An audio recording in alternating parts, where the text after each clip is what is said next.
Hi everyone, welcome to Creative Courage Lab Day 17. My name is Jessica and I'm going to start my timer for 7 minutes. Keep me in check. So today's prompt was about tapping your phase or understanding where you are the strongest, I guess, in the creative process. And so I want to talk a little bit about that, but first I wanted to share with you my little tiny act of courage. I had applied to be an instructor at Michael's, an art instructor, and I had not heard back from them. I applied online, so I went today and talked to the manager at Michael's, and I kind of had to work myself up to doing that. I don't really like doing those kinds of things. And I found out some interesting information. I have some more steps to take before I can even be considered. But yeah, I felt pretty good about taking that tiny step of courage and going and talking to the manager. So, okay, that's my part 1. Part 2 is about tapping your phase. So instead of making something today, I thought I would share something, share a little bit about my creative process and just show you some of the things that I've done. And so basically there were 2 sides to the process. There was insight / dot connection or disruption, which is kind of the idea phase, from what I understand. Oh, I've got this great idea, here, let me do that. Versus the refinement, expansion, production phase, which is kind of, I guess, the taking your idea maybe to the next level, or getting into the details of it. And so we want to understand where we fit in this process so we can build on our strengths and support where we need the support. So I'm going to see if you can figure out where I fit in. I think I know where I fit in, but I'll just let you decide, and you can leave a comment in our Facebook group. Okay, so I did this in May. These are some birds. I decided one day I want to learn to paint the silhouette of a bird. And so I started out with this silhouette,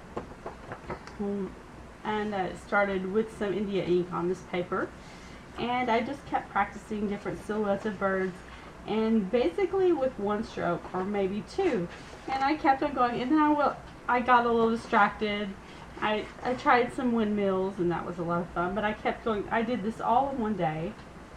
Then I went to the next page, and I did something, and I went, okay, I realized I'm doing 3 strokes. So I did that.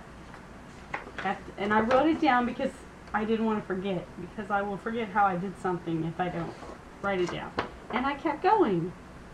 And I kept going, and I changed to blue. So I have my date here. I did this in May. And I kept going. And I kept going. And I added some violet color in there, and then I ended with another. So I painted all of these pages of birds to practice, and since then I have not created a bird painting. Okay, and here's another example of something, the way I work. So I wanted to paint this umbrella girl silhouette. I wanted it to be more organic, not like if I had used a stencil. And so I found the picture online, and I just took my paintbrush and painted the background. I did negative shape painting, and I painted this one. And I got some other paper, and I painted those. And since then, I have attempted one other time to paint umbrella girls, but I can't show those to you because I was so frustrated I painted right back over them, and I did not work on it anymore. I'm sure I'll go back to these because I really love it, but I'm going to have to be in the mood for it. So that's that.